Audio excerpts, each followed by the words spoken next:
Hello everyone, इस video lecture में हम टाइम डायलेशन के बारे में पढ़ेंगे और हम फार्मूला डिराइव करेंगे t is equal to T naught root में 1 minus V square upon C square. और ये काफ़ी इंपॉर्टेंट वीडियो लेक्चर है क्योंकि एग्ज़ाम में इससे क्वेश्चन पूछता है या फिर इसी का डेरिवेशन पूछ देता है। ठीक है, तो स्टार्ट करते हैं टाइम डायलेशन।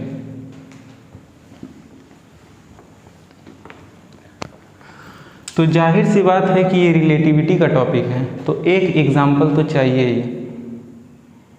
तो एक एग्जाम्पल लेते हैं। मान लेते हैं कि एग्ज़ाम होने वाला है, ठीक है, अगले साल,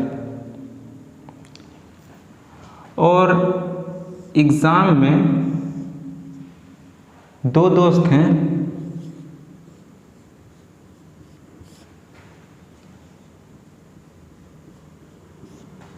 ए और बी। ठीक है, अब ये क्या है कि ये स्टडी कर रहे हैं, ठीक है, पूरा साल पढ़ा, ठीक है, ये पूरा सिलेबस कवर कर दिया। और ये जो बी है ये पूरा साल पढ़ा लेकिन इससे पूरा सिलेबस कवर नहीं हुआ। ए का सिलेबस कवर हो गया, बी का सिलेबस कवर नहीं हुआ। बी बोल रहा है कि मेरे लिए टाइम कम था, इतने कम समय में हम इतना कैसे पढ़ेंगे। ए बोल रहा है अरे यार इतना ज़्यादा टाइम था, अभी तो हम और भी पढ़ लेते। ठीक है, तो अब ये इसको क्या बोल रहा है, हाँ तुम तो काफ़ी तेज हो, ऐसा कुछ बोलेगा। तो एक्चुअली देखो, किसी के लिए टाइम कम पड़ जा रहा है और किसी के लिए ज़्यादा, ऐसा हो क्यों रहा है, इस वीडियो लेक्चर में ये भी समझ में आने वाला है। और हम कैसे टाइम को रोक सकते हैं, मीन्स हम अपने लिए चाहें तो समय को रोक सकते हैं, कैसे, ये भी देखते हैं। तो स्टार्ट करते हैं टाइम डायलेशन। काफ़ी मज़ेदार टॉपिक है टाइम डायलेशन। पहले तो हमें ये समझना होगा कि एक्चुअली डायलेशन मीन्स होता क्या है। डायलेशन मीन्स किसी चीज़ का बढ़ जाना, ब्रॉडनिंग होना, लेंथ बढ़ जाना।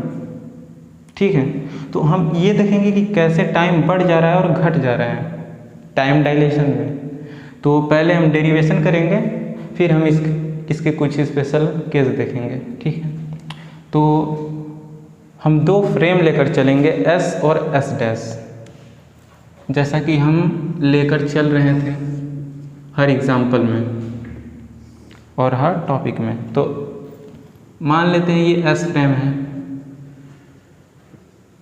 और ये हमारा S डैश फ्रेम है। ठीक है,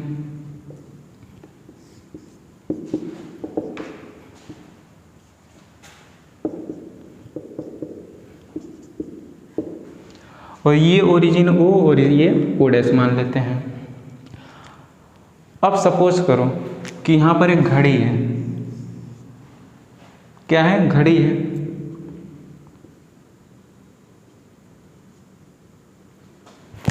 ठीक है, अब हम फ्रेम S से इस घड़ी को देख रहे हैं तो कुछ टाइम इंटरवल आ रहा है। ठीक है, लिखते हैं पहले लेट टाइम इंटरवल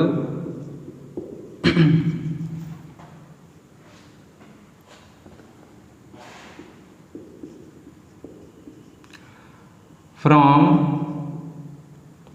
या फिर for S frame of a clock is found to be delta T not. ठीक है, हम S फ्रेम से उस घड़ी को देख रहे हैं तो time interval delta T not आ रहा है। ठीक है, तो डेल्टा टी नॉट को क्या लिख सकते हैं, T2 - T1, ये लिख सकते हैं हम।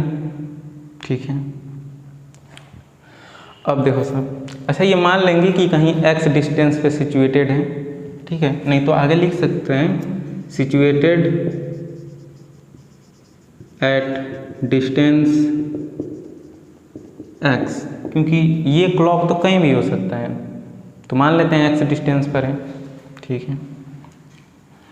अब हम एस डैश फ्रेम से इस क्लॉक को देख रहे हैं तो टाइम इंटरवल कुछ और आता है, ठीक है।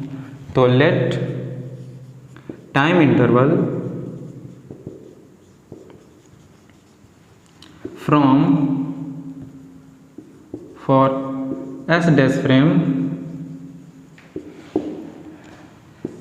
Delta T is equal to T2 dash minus T1 dash.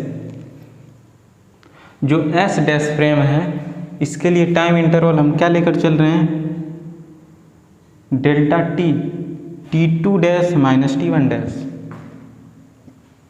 अब हमें इन दोनों में रिलेशन चाहिए, ठीक है, तो हम क्या यूज करेंगे, लॉरेंज ट्रांसफॉर्मेशन इक्वेशन, और तुरंत डिराइव हो जाएगा। तो आगे बढ़ते हैं।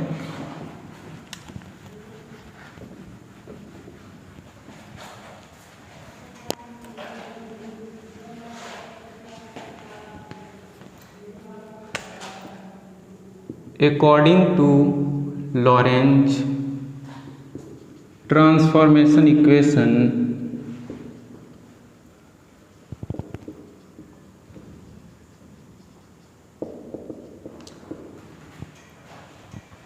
T इज इक्वल टू क्या आया था, T dash plus V X dash upon में सी स्क्वायर और रूट में 1 minus B square upon C square, ऐसा टी आया होगा लॉरेंस ट्रांसफॉर्मेशन इक्वेशन में, ठीक है। तो T1 के लिए यहाँ भी T1 लिखना पड़ेगा।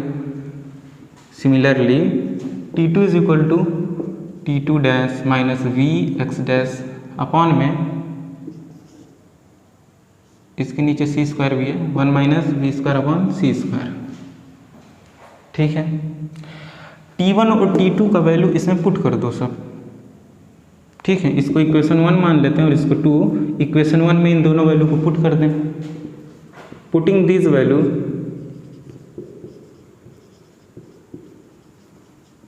इन इक्वेशन 1 वी गेट, हमें क्या मिलेगा, देखते हैं क्या मिलता है।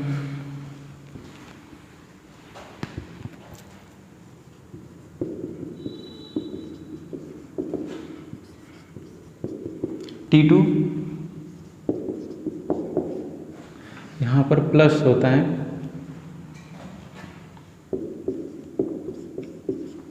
ठीक है, रूट में 1 minus B square upon C square minus T1 क्या है, ये है T1 dash plus V X dash upon में सी स्क्वायर, फिर रूट में 1 minus B square upon C square, ठीक है। इन दोनों का बेस सेम है तो इसको कैसे लिखेंगे, delta T is equal to T2 dash minus V X dash upon C square minus T1 dash minus, अच्छा ये प्लस माइनस तो माइनस होगा, और रूट में 1 minus V square upon C square, ये नीचे वाला आ रहा है, हाँ क्लियर आ रहा है। तो अच्छा देखो सब,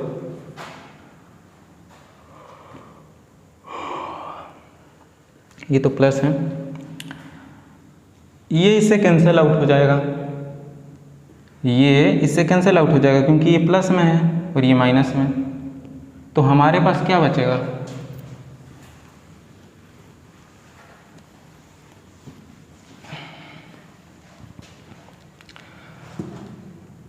delta T is equal to T2 dash minus T1 dash upon root में 1 minus B square upon C square. T2 dash minus T1 dash क्या था, डेल्टा टी,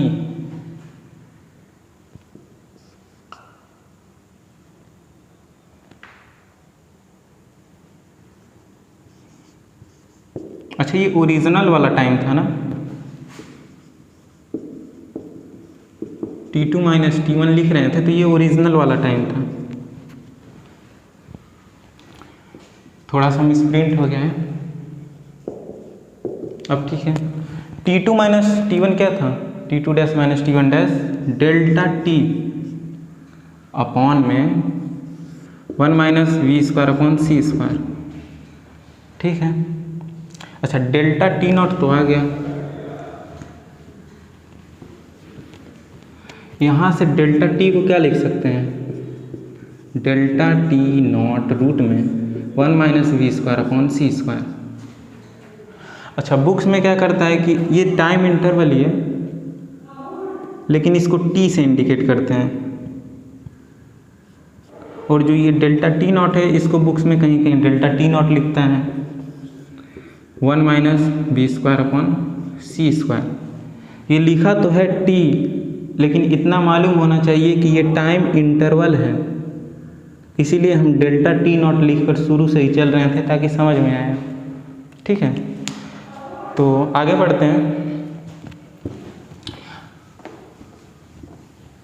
और कुछ स्पेशल केस देखते हैं। डेरिवेशन तो कंप्लीट हो चुका है, तो हमारे पास फार्मूला क्या निकल कर आया है, delta T is equal to delta T naught root में 1 minus V square upon C square. अब इसके कुछ स्पेशल केस देखो सब। केस फर्स्ट,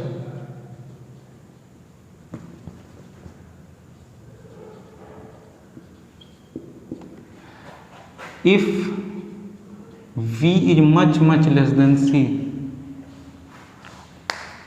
अगर ये वेलोसिटी c से बहुत कम हो तो ये क्वांटिटी तो ज़ीरो हो जाएगा। अगर ये वेलोसिटी समझ लें बहुत कम है, लगभग ज़ीरो है, तो delta T is equal to delta T naught आएगा, जो कि डे टू डे लाइफ में हम ऑब्जर्व करते हैं, ठीक है। मीन्स कि किसी दूसरे फ्रेम से देखें तो हमारे लिए भी उतना ही समय हुआ रहता है। मान लो कोई घड़ी देख रहा है और रुका हुआ है, उसके लिए 1 आवर है, हम थोड़ा चल रहे हैं किसी स्पीड से, तो हमारे लिए भी वो 1 आवर ही होगा क्योंकि स्पीड कम है। अच्छा, आगे देखो केस 2 में क्या होता है। If v nearly equal to c, अगर v nearly equal to c हो तो डेल्टा T क्या आ जाएगा, less than delta T naught. जैसा कि हम लेंथ कॉन्ट्रैक्शन में देख चुके हैं, ये क्वांटिटी 1 से कम आएगा फिर, क्योंकि v कम है तो delta T naught into small quantity 1 से कम है, तो एक्चुअली क्या होगा कि ये वाला क्वांटिटी कम हो जाएगा डेल्टा T नॉट से। अब देखो सब, ये कंडीशन बता क्या रहा है,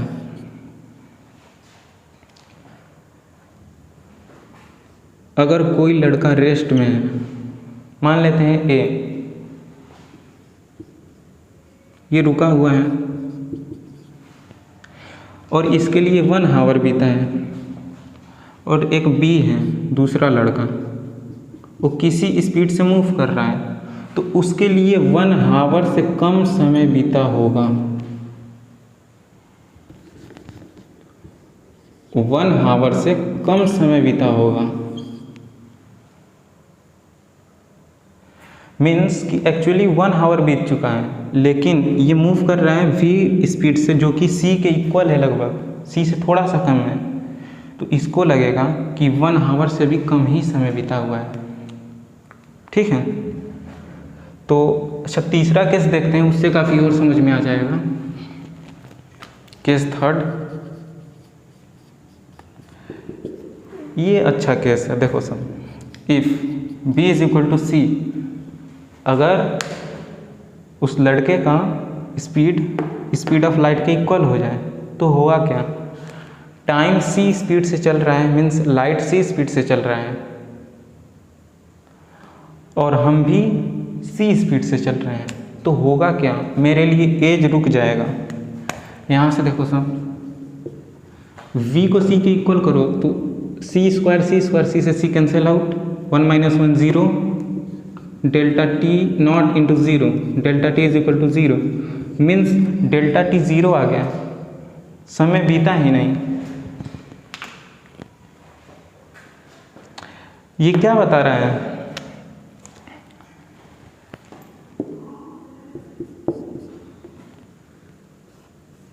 no age growing, means age नहीं ग्रो हो रहा है, समय रुक सा गया है। मीन्स कोई भी ऑब्जेक्ट है, स्पीड ऑफ लाइट के इक्वल स्पीड से हम उसको फेंकें या फिर मूव कराएं तो उसके लिए समय रुक सा जाएगा, उसके लिए समय रुक सा जाएगा। मीन्स हम चाहते हैं कि हमारे लिए समय रुक सा जाए तो हमें स्पीड ऑफ लाइट के इक्वल स्पीड से चलना पड़ेगा। ठीक है। अच्छा, इसमें एक और देख लेते हैं अच्छा सा एग्जाम्पल।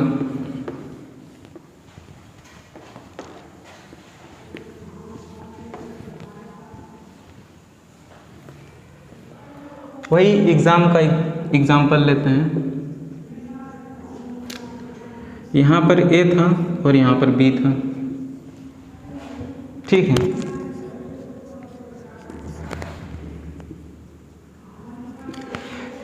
इसके पढ़ने का स्पीड तेज है,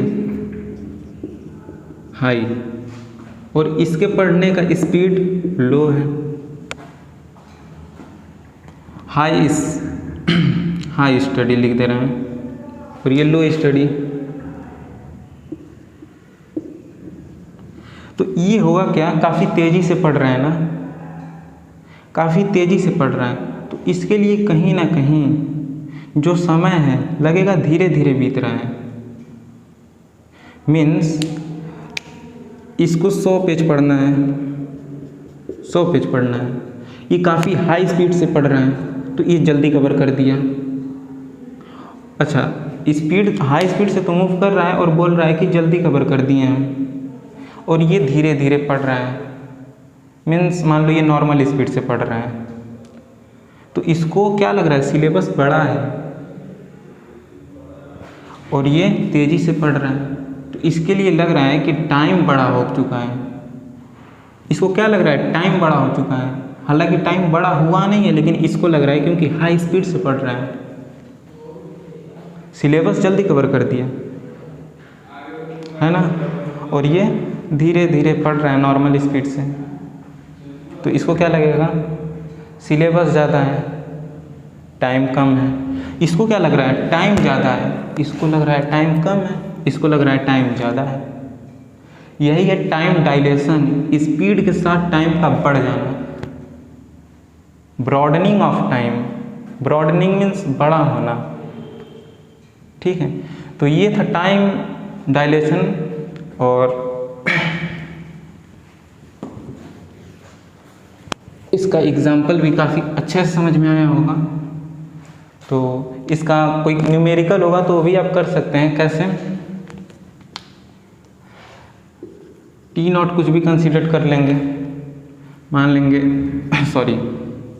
किसी पार्टिकल का स्पीड कंसीडर कर लेंगे समथिंग 2.8 × 10⁸ मीटर पर सेकेंड। ये लगभग स्पीड ऑफ लाइट के इक्वल है। ठीक है, और मान लेते हैं जिस पार्टिकल का ये वेलोसिटी है उसका life time delta T not मान लेते हैं हम लोग 2.3 × 10⁻⁷ सेकेंड। मीन्स जो पार्टिकल है इतने सेकेंड में ख़त्म हो जा रहा है। ठीक है, इतने स्पीड से मूव कर रहा है। तो जब लैब के फ्रेम में आएंगे, रेस्ट फ्रेम में, तो उसके लिए टाइम कितना होगा ये निकालना है। ये टी है। तो जब रेस्ट में मीन्स लेबोरेटरी फ्रेम से देखेंगे जो कि रेस्ट में रहता है, तो उसमें डेल्टा टी नॉट कितना आएगा। ये ओरिजिनल टाइम है। ये लाइफ टाइम कब है, जब भी स्पीड से मूव कर रहा है। ये टाइम कब है, जब रुका हुआ है। ठीक है, तो इसका आंसर आप कमेंट कर सकते हैं। तो मिलते हैं नेक्स्ट लेक्चर में, जो कि है टाइम ट्रेवल, और ये काफ़ी मज़ेदार लेक्चर है। क्योंकि इस लेक्चर में समझ में आएगा कि हम फ्यूचर में जा सकते हैं या नहीं, पास्ट में जा सकते हैं या नहीं, फ्यूचर देख सकते हैं या नहीं, पास्ट देख सकते हैं या नहीं, सब क्लियर होने वाला है टाइम ट्रेवल में। तो ये वीडियो लेक्चर काफ़ी इम्पॉर्टेंट है और काफ़ी मज़ेदार भी है, और एक प्यारा सा कंसेप्ट टाइम ट्रेवल का नेक्स्ट लेक्चर में हम लाने वाले हैं। तो इस वीडियो लेक्चर के लिए इतना ही। Have a good day.